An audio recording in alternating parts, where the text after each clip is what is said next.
हमारे लड़ने की आदत आज की नहीं है। कहीं कुर्मी, कहीं अहिर गडरिया, कहीं पाल, कहीं कोरी, कहीं कोयरी, कहीं प्रजापति मारा जा रहा है। पूरे प्रदेश में कुर्मियों के ऊपर जानलेवा हमला हो रहा है। तब भी समाज के रक्षक के रूप में हमारे लोग लड़ा करते थे। जब भारतीय जनता पार्टी की, योगी की सरकार है, तब भी हम लोग समाज की रक्षा के लिए, न्याय के लिए उसी दम से लड़ा करते हैं। ये धूर्त है लोग, झूठे हैं, ये भावनाओं से खेलते हैं, मक्कार टाइप के लोग हैं। इस देश में आबादी महिलाओं की आधी है। नियत और नीति तुम्हारी साफ है। महिलाओं को 50% उनकी भागीदारी पे बात करो। उत्तर प्रदेश में जाति देख करके मारा जा रहा। कहीं मुसलमान मिल गया तो हिंदू मुसलमान करा देंगे, पटेल मिल गया तो अगड़ा पिछड़ा करवा देंगे, अगर कहीं पिछड़ा मिल गया तो उसके घर पे बुलडोजर चलवा दिया जाएगा। मैं गरीब का बेटा हूँ, मेरे पिताजी ऑटो चालक थे और मैं होम्योपैथिक डॉक्टर हूँ। अब आप होम्योपैथिक डॉक्टर के पास कहाँ से इतना पैसा आ जाएगा, आप समझ सकते हैं। इन चोर, बेईमान, धोखेबाज नेताओं ने लूट लिया है। किसान समाज कभी पैसा नहीं लेता, गरीब कभी नहीं बिकता, बिकता है दलाल, बिकता है नेता। इनको आधार मान के हम निकले हैं। आज का मुसलमान भागीदारी चाहता है, आज का मुसलमान अपनी सत्ता चाहता है, आज का मुसलमान व्यवस्था में कब्जा चाहता है, आज का मुसलमान अपनी हिस्सेदारी चाहता है। समाजवादी पार्टी ने भी, कांग्रेस ने भी, बहुजन समाज पार्टी ने भी, राष्ट्रीय जनता दल ने भी, इन दलों ने भी अभी तक मुसलमानों को उनका भागीदारी नहीं दिया। ठगे गए लोगों से उनको आसानी से विश्वास जीतना अब आसान नहीं है। हम विश्वास जीतने नहीं आए, हम काम करने आए हैं। मस्जिद अगर छोटी है तो अब जगह बढ़ा दो। क्या मुसलमानों की संख्या बढ़ी है, हिंदुओं की संख्या नहीं बढ़ी है क्या? सरकार अपने कार्यों से भागती है। हिंदू मुसलमान और भारत पाकिस्तान, ये दो शब्द निकाल दीजिए तो बीजेपी का खटिया खड़ी, बिस्तरा गोल। आप देख रहे हैं भारत लाइव हिंदी और मैं हूं आपके साथ अबू दर्दा अकरम। आज हम बात करेंगे एक नए मुद्दे पर और चर्चा करेंगे ऐसे मुद्दे पर जो अभी तक आप देख रहे थे फेसबुक पेज पर, लेकिन आज मेरे साथ मौजूद हैं जनहित संकल्प पार्टी के अध्यक्ष। जानने की कोशिश करेंगे कि क्या अभी से फील्डिंग जमाना शुरू कर दी है, लगातार सक्रिय है। बहुत सारी चीजें हम देख रहे हैं, बहुत सी वीडियोस देख रहे हैं, ऐसा लगता है जैसे चुनाव की घोषणा हो गई हो, लेकिन उससे पहले एक्टिव होना और इतना दमखम दिखाना, क्या इसकी वजह है और 27 के चुनाव को लेकर क्या सोचते हैं, इसी तरह से और भी कई मुद्दों पर बात करेंगे। बहुत बहुत स्वागत है आपका भारत लाइव हिंदी में। जी नमस्कार, बहुत बहुत धन्यवाद आपका। सबसे पहला सवाल मेरा यही होगा कि अभी 27 का समय दूर है, ऐसे में आप इतनी जल्दी एक्टिव हैं और लगातार आपके ऐसे वीडियोस सामने आ रहे हैं, देख कैसे लगता है जैसे आप चुनाव लड़ रहे हैं चुनावी मैदान में? इसका मतलब आप सरदार सेना के बारे में नहीं जानते हैं। हमारे लड़ने की आदत आज की नहीं है। उत्तर प्रदेश में जंगल राज जैसी स्थिति हो चुकी है। उत्तर प्रदेश के अंदर चारों तरफ हाहाकार मचा है। कानून राज समाप्त है, जंगल राज जैसी स्थिति कायम है। हर तरफ कहीं कुर्मी, कहीं अहिर गडरिया, कहीं पाल, कहीं कोरी, कहीं कोयरी, कहीं प्रजापति मारा जा रहा है। खास तौर से अब पूरे प्रदेश में कुर्मियों के ऊपर जानलेवा हमला हो रहा है। इस मामले को लेकर हम लगातार लड़ते आए हैं। 10 सालों में, उस वक्त भी जब समाजवादी पार्टी की सरकार हुआ करता था, तब भी समाज के रक्षक के रूप में हमारे लोग लड़ा करते थे। और आज भी जब भारतीय जनता पार्टी की, योगी की सरकार है, तब भी हम लोग समाज की रक्षा के लिए, न्याय के लिए उसी दम से लड़ा करते हैं। हाँ जरूर, जनहित संकल्प पार्टी बनने के बाद जब हमने देखा कि पूरे उत्तर प्रदेश में हत्या, बलात्कार, लूट की बाढ़ सी आ गई है, तो जनहित संकल्प पार्टी के माध्यम से हमने निकाला न्याय यात्रा। महिलाओं के साथ अन्याय हो रहा। पूरे दुनिया में सबसे ज्यादा, एक सर्वे आया, सर्वे में सबसे ज्यादा, पूरे दुनिया में सबसे ज्यादा महिला अपराध में अव्वल हो गया भारत। मुझे शर्म आती है। और पूरे भारत में सबसे ज्यादा महिला अपराध में अव्वल हो गया है उत्तर प्रदेश। मुझे शर्म आती है। हम उत्तर प्रदेश में वर्तमान परिस्थिति में जो देख रहे हैं, मुझे शर्म आती है। मोदी जी कहते हैं कि हम 33% महिलाओं को आरक्षण देना चाहते हैं, और मैं आपको बता देना चाहता हूं, ये धूर्त है लोग, झूठे हैं, ये भावनाओं से खेलते हैं, मक्कार टाइप के लोग हैं। अरे इस देश में आबादी महिलाओं की आधी है। नियत और नीति तुम्हारी साफ है तो महिलाओं को 50% उनकी भागीदारी पे बात करो। चपरासी से लेकर सुप्रीम कोर्ट तक, ग्राम पंचायत से लेकर के सांसद तक, लोकसभा तक, दोनों महिलाओं को 50% भागीदारी। लेकिन इनके नीति और नियति में खोट है, चोर है, धोखा है। हम 50% की मांग को लेकर के निकले हैं न्याय यात्रा में। अलग बात है दूसरा जो मुद्दा हमारा है न्याय यात्रा का, पूरे उत्तर प्रदेश में जाति देख करके मारा जा रहा, जाति देखकर अपराध हो रहा। तो जाति देखकर जो अपराध हो रहा है, कहीं मुसलमान मिल गया तो हिंदू मुसलमान करा देंगे, कहीं पटेल मिल गया तो अगड़ा पिछड़ा करवा देंगे, ठाकुर मिल गया हत्यारा तो उसको दबा करके पटेल अगर गलती से भी पीड़ित है तो उस मामले को दफना दिया जाएगा। अगर कहीं पिछड़ा मिल गया अपराधी छोटा सा भी तो उसके घर पे बुलडोजर चलवा दिया जाएगा। इस तरह के जाति अपराध अन्याय के खिलाफ हम लोग जाति न्याय की मांग लेकर निकले हैं।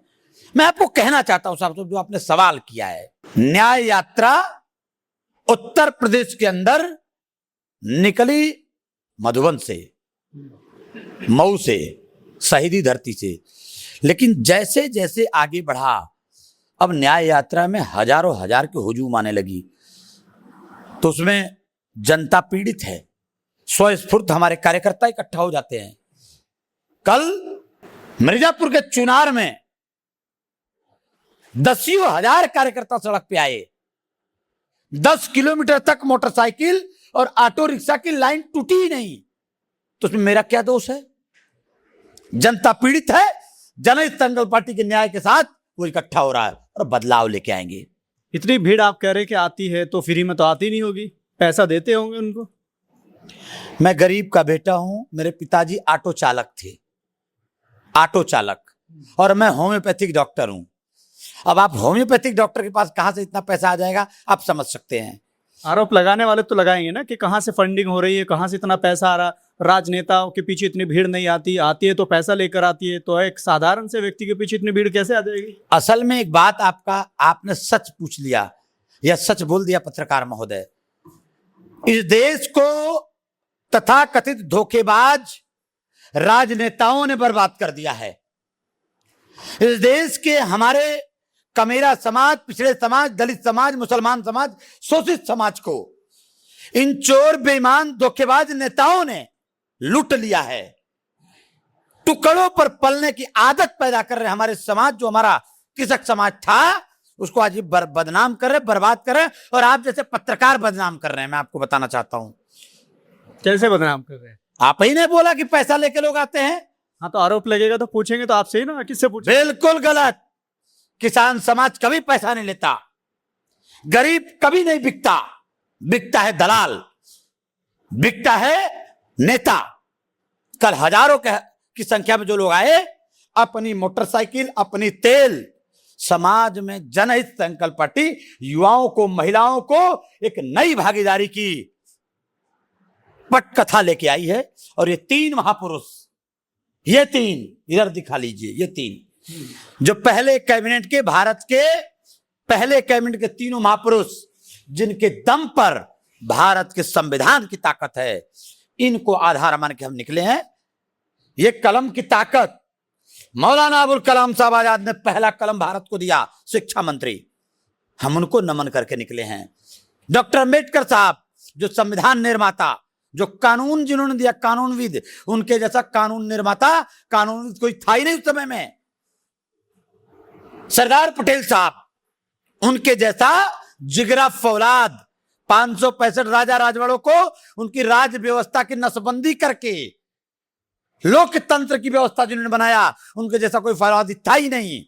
इनको मैं मान के निकला हूं और इन्हीं को मान के हमारी जनता, हमारे लोग निकल के आते हैं। सबसे ज्यादा सम्मान अगर इनको किसी ने दिया है सरदार वल्लभ भाई पटेल को, तो बीजेपी दावा करती है बड़ी ऊंची मूर्ति बनाकर साबित कर दिया। मूर्तियों पर माला, विचारों पर ताला, इन संघियों ने देश को बर्बाद कर डाला। कैसे कर डाला? यहाँ बीजेपी सत्ता में है, खुद यहाँ से संसदीय क्षेत्र प्रधानमंत्री मोदी जी का है, स्मार्ट सिटी बना दी गई है। रात को जब निकलते तो मन लगता है कि किसी अच्छे शहर में आ गए। ये हाईवे देख के अगर आपको शहर दिखता है तो इसका मतलब आपको अपना चश्मा बदलना पड़ेगा। लेकिन चश्मा तो लगा ही नहीं है ना। आपके अंदर वाले चश्मे की बात कर रहा हूं, दिमाग के चश्मे की बात कर रहा हूं। बनारस के गांव में जाइए, बनारस के गांव में जाइए, बनारस के टूटी सड़कों को देखिए। अभी मोदी जी ने यही एक रिंग रोड बनवाया था, जाइए। अभी हम आ रहे थे भदोही से, आज इतना गड्ढा पे एक कार ऐसे अचानक, वो रिंग रोड पे इतना गड्ढा है, बने हुए अभी 4 साल हुए और हर रोज चकती लग रही है। यह भाजपा का विकास है। गुजराती आकर के यहां सड़क बनाते हैं, यह भाजपा का विकास है। गुजराती देश को बेच रहे हैं, यह भाजपा का विकास है। इसलिए मैंने कहा कि आपके दिमाग के चश्मे को बदलना पड़ेगा। वो गाड़ी ऐसे गई गड्ढे में और उछला, ट्रक के सामने लड़ते लड़ते वो गाड़ी बची। यह भाजपा का विकास है। राघव चड्ढा भी बहुत बोलते थे बीजेपी के खिलाफ, कहीं ऐसा ना उनकी तरह आप भी जब मौका मिले तो आप बीजेपी के साथ में बैठे मिले। मैं नीतीश कुमार को मानता हूं, नीतीश कुमार भाजपा के साथ रहे, लेकिन भाजपा के साथ रहकर उन्होंने पहला ऐसा राज्य है जहां जातीय जनगणना हुई, आजाद भारत में पहली बार। नीतीश कुमार पहले ऐसे नेता हैं जो सरकार बनते ही भाजपा के साथ पहले कैबिनेट में बिहार के अंदर सभी मुसलमानों के मजारों और उनके मस्जिदों का बाउंड्री सरकारी पैसे पे कराया। नीतीश कुमार है वो। भाजपा की आंखों में आंखें डाल के किसी ने राजनीति किया है तो नीतीश कुमार ने किया है। मैं नीतीश कुमार को मानता हूं। और भाजपा की रही बात, नीतीश कुमार साहब का मैं प्रदेश अध्यक्ष था उत्तर प्रदेश में यूथ का, भाजपा के साथ गए और मैंने नीतीश कुमार जी को छोड़ दिया जबकि राज्यसभा का ऑफर था मेरे पास। कैसी बात करते हैं आप? सरदार पटेल का चेला हूं, सरदार पटेल का खून हूं, बिकने वालों में से नहीं। मैं उस नेता की बात कर रहा हूं जिन्होंने प्रधानमंत्री की कुर्सी को एक झटके में लात मार के फेंक दिया, कहा मेरे लिए सबसे पहला देश है। आपको मालूम होगा कि 15 राज्यों में से 13 राज्य सरदार पटेल को प्रधानमंत्री बनाने के लिए अपना मत दे चुके थे। लेकिन सरदार पटेल साहब ने उस समय कहा कि मेरे लिए देश का बिखरा हुआ इकट्ठा करना सबसे जरूरी है, देश को बनाना जरूरी है। देश का शासन तो तब होगा जब देश बन जाएगा। तो शासन क्या चीज है साहब? यह कुर्सी किसी के बाप की जागीर नहीं है। सरदार पटेल को मानता हूं, डॉक्टर अंबेडकर को मानता हूं, मौलाना अबुल कलाम आजाद को मानता हूं। अच्छा, 27 के चुनाव को लेकर क्या तैयारियां हैं? क्या तीसरा मोर्चा बनाएंगे, जैसे चंद्रशेखर आजाद हो या फिर असदुद्दीन ओवैसी हो, क्या इनको साथ लेंगे? लाल पीली क्रांति, लाल पीली क्रांति निकल पड़ा है सड़कों पर। तमिलनाडु में आपने देखा ना, अभी एक नई नवेली पार्टी आई, सालों से जमे हुए पार्टियों को उखाड़ के फेंक दिया। देखा कि नहीं देखा? लाल नीली में हरा कब आएगा? हरा भी आएगा कि नहीं? गुंजाइश है कि नहीं? आपने शायद देखा ही नहीं।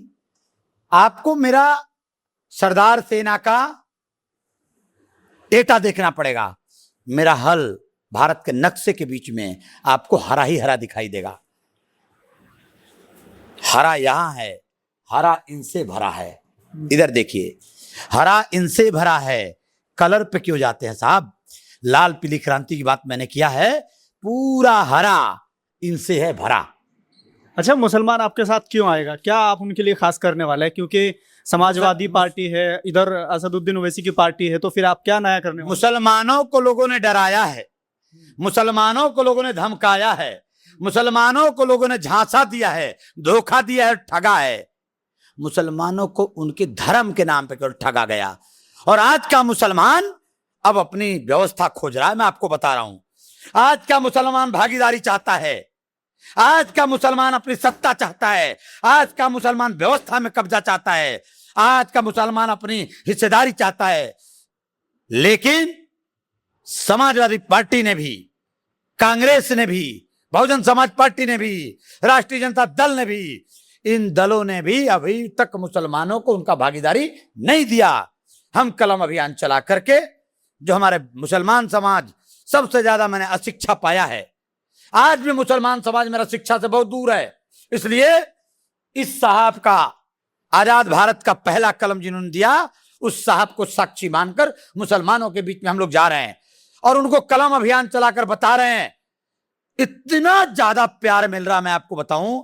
उनका साहब आज तक तो किसी ने बताया ही नहीं कि हमारे आइकॉन ने डॉक्टर अब्दुल कलाम आजाद ने आजाद भारत को पहला कलम दिया, ये किसी ने बताया ही नहीं, सबने लूटा है वोट हमारा। तब वोट हमारा राज तुम्हारा, नहीं चलेगा नहीं चलेगा। तो अब तुम्हारा राज चलेगा, फिर हमारा राज चलेगा, हमारा राज चलेगा। तुम्हारा माने एक व्यक्ति, हमारा माने ये सब। दलितों का चलेगा, पिछड़ों का चलेगा, मुसलमानों का चलेगा। इस देश के 90% आबादी जो शोषित है, वंचित है, उनका राज चलेगा। और जिनका नाम है जनहित संकल्प पार्टी, जनता के हितों को संकल्पित पार्टी, उसमें जनता का राज चलेगा। अभी आपने देखा होगा बीजेपी सरकार में मंत्री ने कहा है कि पासपोर्ट जो है वो ट्रैवल डॉक्यूमेंट है, कोई नागरिकता साबित नहीं करता है। किसकी बात करते हैं आप? कहां की बात करते हैं? चड्डी गैंग की, हाफ पैंट गैंग की? पता है आपको? जब आए तब उनके जेब में कानून रखा है। इन बेशर्मों की आप बात कर रहे हैं। पासपोर्ट नागरिकता नहीं है। अगर नागरिकता नहीं तो विदेश जब जाते हैं उसी पासपोर्ट के दम पर आपकी नागरिकता पहचानी जाती है। अरे पत्रकार महोदय, आप भाजपा की भाषा क्यों बोलते हैं? भाषा नहीं, जो चीज जो ट्रेंड में है मुझे उसी तो पे लगता बात। है कि आप भाजपा से प्रेरित है। मुझे लगता है कि आप कहने को भले मुसलमान हो आप, लेकिन आपके अंदर भाजपा का रग, मुझे ऐसा लगता है कि बह रहा है। सवाल करेंगे तो आप बताएंगे कि हम भाजपा की रग है हमारे अंदर। ये क्या बात हुई?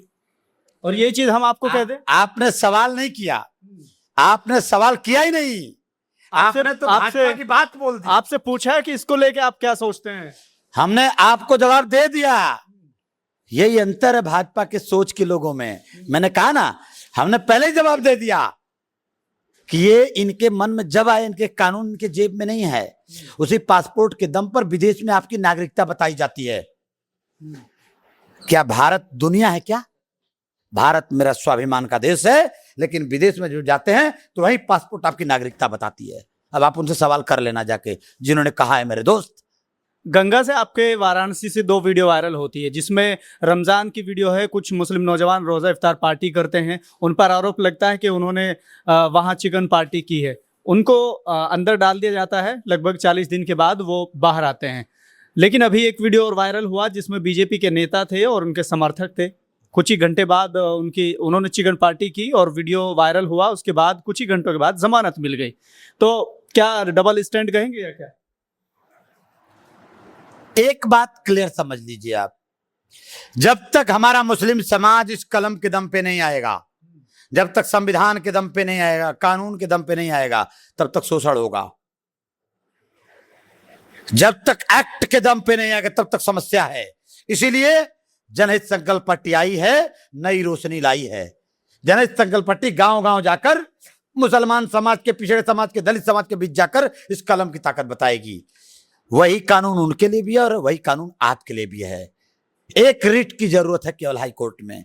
लेकिन क्या किसी मुसलमान संगठनों ने ये डाला? अब मुसलमान समाज, किसी भी अल्पसंख्यक समाज, किसी भी पिछड़े समाज, किसी भी दलित समाज के साथ अन्याय होगा तो उसके लिए जनहित संकल्प पार्टी और सरदार सेना पूरी ताकत के साथ आपके साथ खड़ी रहेगी। मुसलमानों का नाम हर पार्टी लेती है जब भी मैदान में आती है, तो उनमें से आप भी एक है। क्या ज्यादातर भविष्य मुस्लिम वोटों पर नेताओं का टिका है? भविष्य नहीं, मुसलमान हमारे देश का आधार भी है। मुसलमान हमारे देश का नागरिक है। मुसलमान हमारे देश में कमेरा है। मुसलमान हमारे देश में किसान जमात के बीच से एक मजबूत जमात है, शोषित है, पीड़ित है, वंचित है। इसलिए मुसलमान समाज को उनका प्रतिनिधित्व देने का, उनकी हक हिस्सा वास्तविक रूप में बताने का अधिकार, उनको अधिकार बताने का काम जनहित संकल्प पार्टी करने जा रही है। अगर अब हम उनको उनके अधिकार बताने निकल गए, अगर हम अब तक उनके वोटों की चोरी हुई है उनको ये बताने निकल गए, डकैतों ने उनकी डकैती किया ये बताने निकल गए, तो आप भी उसी भाजपा वाली सवाल पे आ गए ना। ये कलम अभियान चलाएंगे, हर मुसलमान को उसका अधिकार बताएंगे।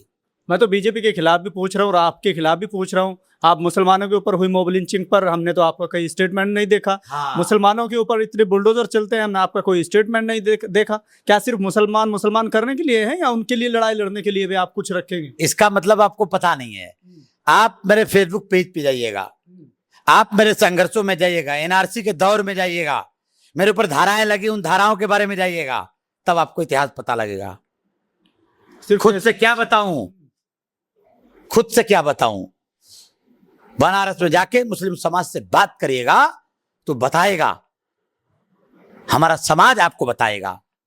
जी, बताना तो मुस्लिम समाज को चाहिए ना कि आप उनके लिए लड़े, तो वो आपको बताएगा। आपने पूछा ही नहीं अभी तक मुसलमान समाज से, बनारस के उत्तर प्रदेश में आप पूछा ही नहीं। आप पूछिए, वो बताएंगे। और अभी तो जब काम शुरू किया है, अभी वक्त आने दीजिए, बता देंगे।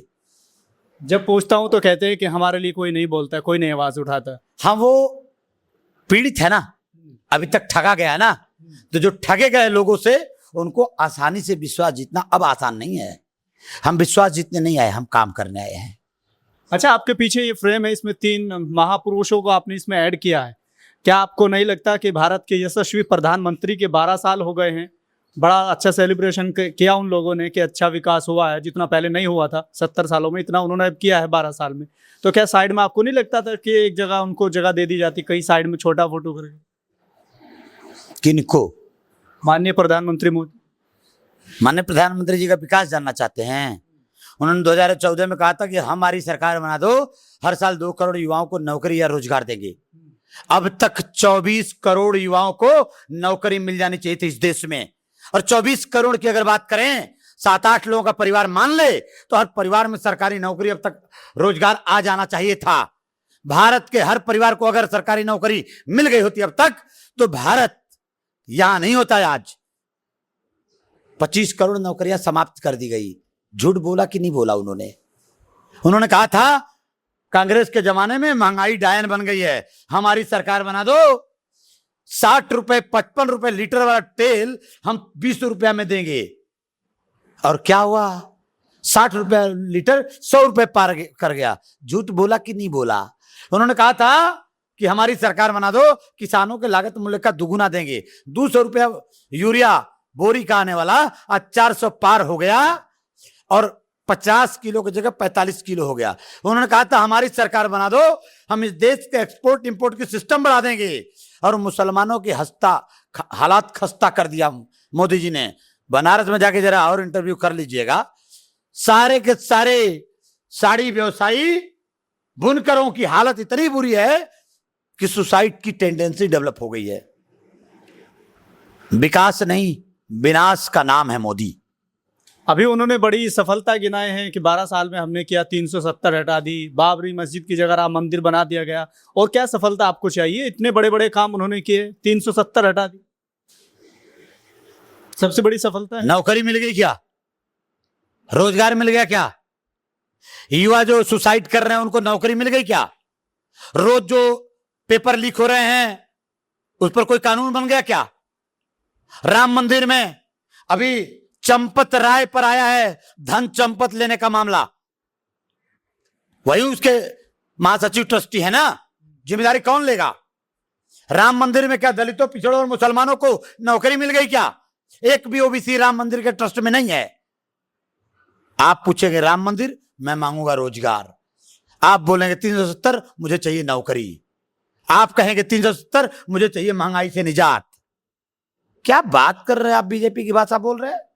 बीजेपी की भाषा कहाँ बोल रहे हैं? जो फैसिलिटी दी है वो तो बताएंगे ना, जब वो बड़े बड़े मंचों से कहते हैं। अभी योगी जी आपके बंगाल चुनाव में गए हुए थे, उन्होंने कहा कि अब कोई रोड पे मुसलमान नमाज नहीं पढ़ सकता। तो ये थोड़ी बड़ी सफलता है उनके लिए या तुम्हारे लिए? आप एक बात जान लो अच्छी तरीके से मेरे भाई, जिस तरीके से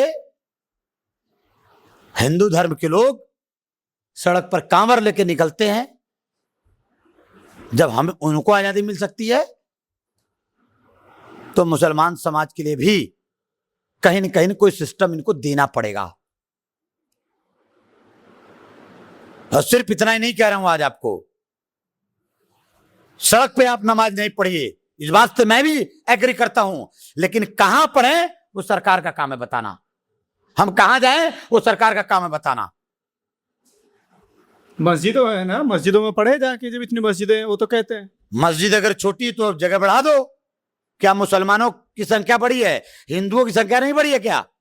हम हिंदू हैं, हमारी संख्या नहीं बढ़ी है क्या?